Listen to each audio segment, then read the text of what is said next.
We're here at Brands Hatch for the Caterham Motorsport Championships, where next up it's the turn of the Academy White Championship, a series for complete novice drivers who only began racing in March of this year. Alex Vinny Vincent though has been a regular contender and continues to be so this weekend. Qualifying today has been good, yeah, 6th on the grid, so I'll take that right now. Let's hope that's a sign that he's in for more success than he had at Thruxton last time, where he collected the spinning car of Ian Brown, triggering a sizable shunt and leaving him with a hefty workload to be ready to race this weekend. A bit of a nightmare.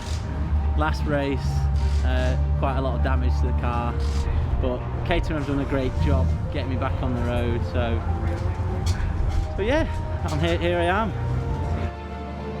Well, Alex may have qualified well for race 1 but could manage only 11th. It's a double header this weekend, so the second race grid is decided by the race 1 results, and it is Taylor O'Flanagan, the championship leader, that is on pole position by virtue of his win yesterday. In fact, the top 5 in the championship were the top 5 in race 1, therefore they start in the top 5 positions for this one. It's Simon Shaw alongside Taylor on the front row, the two yellow machines getting ready to launch towards Paddock Hill Bend for the second time this weekend in the Caterham Academy White Championship. Away they go, and it's not a good start from the pole sitter at all. Taylor O'Flanagan gets swamped on the run to turn 1. Simon Shaw has a relatively uncontested lead into Paddock Hill Bend, and Ian Brown dives up the inside. He's over the curb, down into the hill. He hasn't saved it, he spins again. Ian Brown, for the second meeting in a row, finds himself pointing the wrong way. Thankfully this time he is not collected, but there was contact further back, and I fear Alex Vincent ran into the back of someone, and there is Vincent getting sideways through Druids. I think that he's busted the radiator with that front end contact that he had. And Alex Vincent, that is the curse of being interviewed at the start of the weekend, it would seem. We spoke to him earlier on this weekend and things have not gone to plan.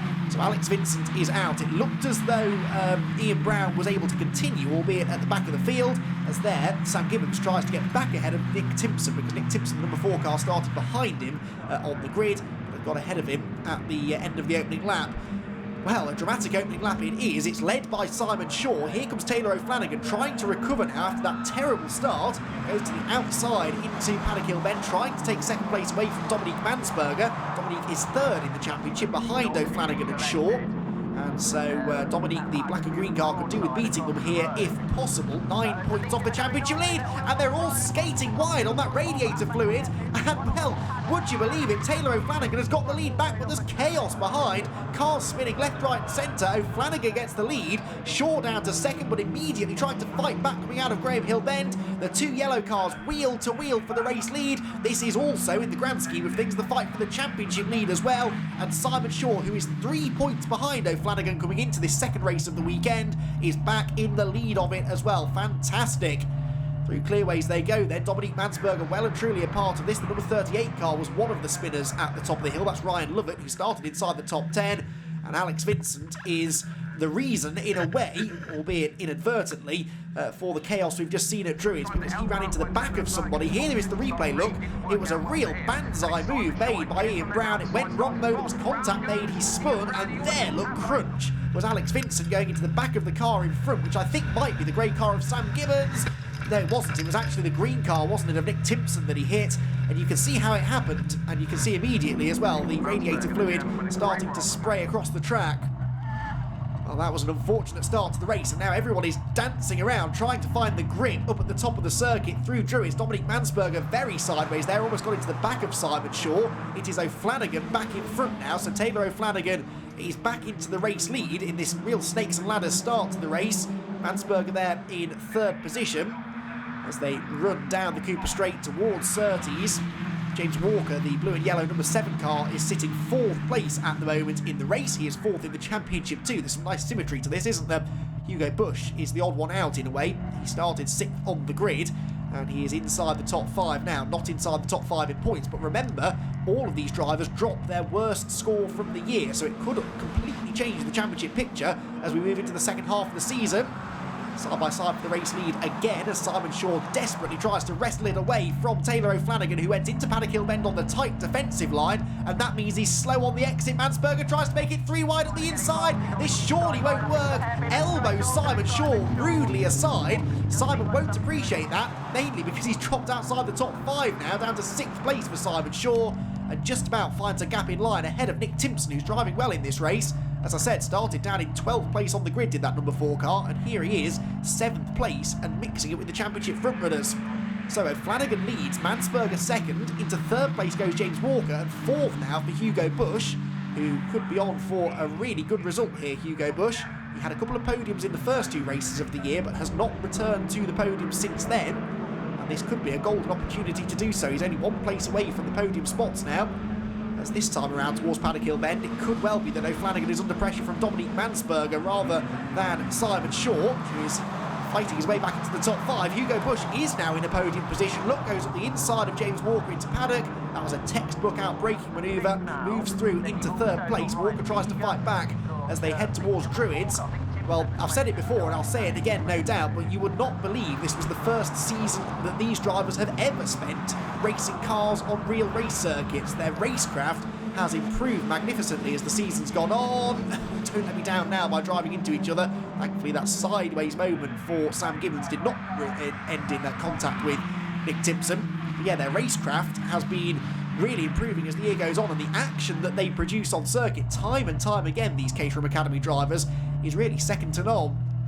We're on board with the recovering Simon Shaw, who a lap ago I thought might have been completely out of this, but of course I was way too premature to think that. He's already back in contention with the podium runners. Damage there to the side of the number 73 car, and that car I fear is making its way towards the pit lane. That might be a little bit of the 73 car that is stuck on the road at Paddock Hill Bend, and as a result the safety car is coming out. So Peter Maloney, again in a roundabout sort of way, leading to the safety car here.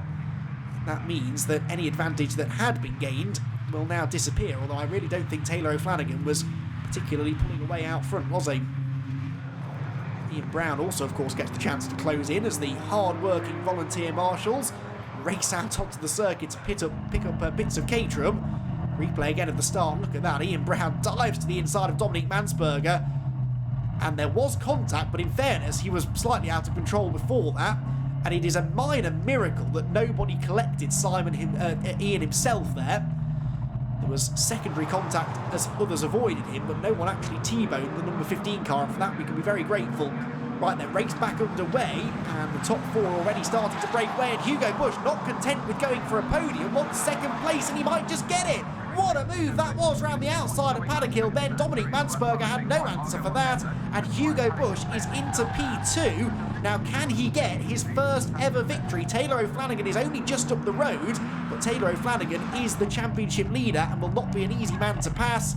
Replay here of, whoops, one car running a little bit wide there into the gravel. I think that was Simon Shaw just running a bit wide. Thankfully not losing control of the car. Right, into the closing stages now, traffic ahead, and Hugo Bush has caught Taylor O'Flanagan. Taylor is a 2-time winner so far this year. Hugo looking for his first, whilst Dominique Mansberger has still got the attentions of Simon Shaw to try and fend off just behind them. Through Clark Curve they come again towards the start-finish line. The traffic may well be a factor here as they head towards the line. No, it won't, because the checkered flag is out, and Taylor O'Flanagan is now a 3-time winner in the Caterham Academy Championship.